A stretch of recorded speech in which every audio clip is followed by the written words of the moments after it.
who our neighbors were going to be, because there's nothing worse than having like a big giant foreclosed building next to your business. So it was really, Urban Day School was a cool mission, and it was a bummer that they closed, but Penfield Montessori School has moved in there since then, and I've seen them taking measurements of, this is technically their lot, so I've seen them taking measurements and hoping they're going to do something cool with that.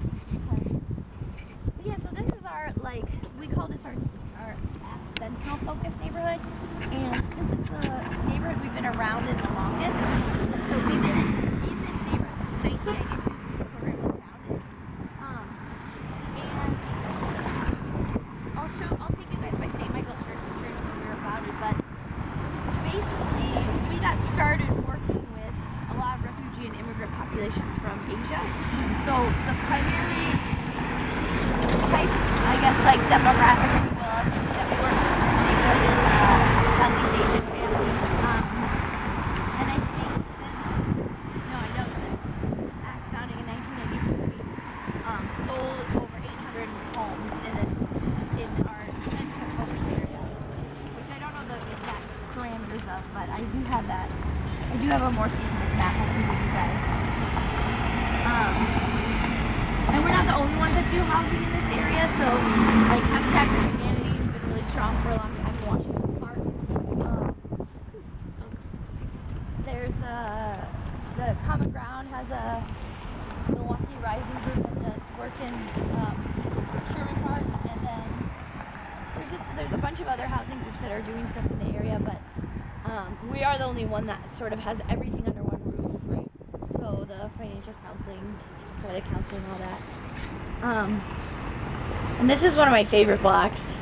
So my first week at ACTS, Mike took me down this block, and I know you've already heard my spiel before, but almost every single house on this block has been touched by ACTS or has had an ACTS homeowner in it at some point.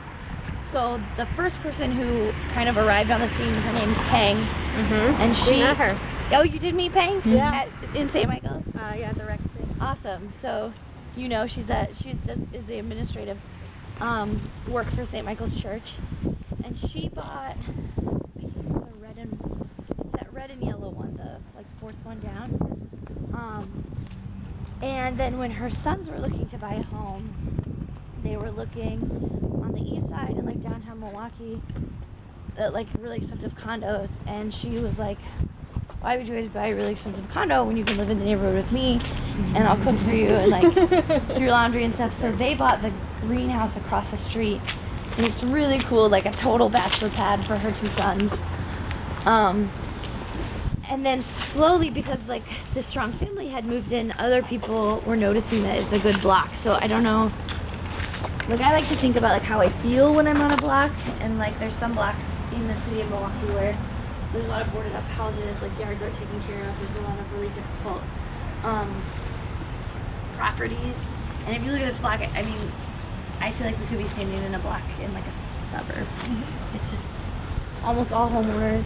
Everybody's taking care of their yard, taking care of their property. The houses are cool looking, they're colorful and unique. Yeah, so the house on the end of the block, and this all happened before my time, so I'm sort of telling stories that other people have told me, but the house on the end of the block was owned by an ex-homeowner at one point, and then he rehabbed it and sold it to somebody else, and Axe was completely not involved in the deal.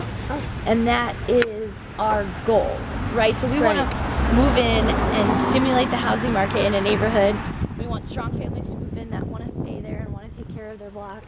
And then we want to be done with that block and move on to the next block.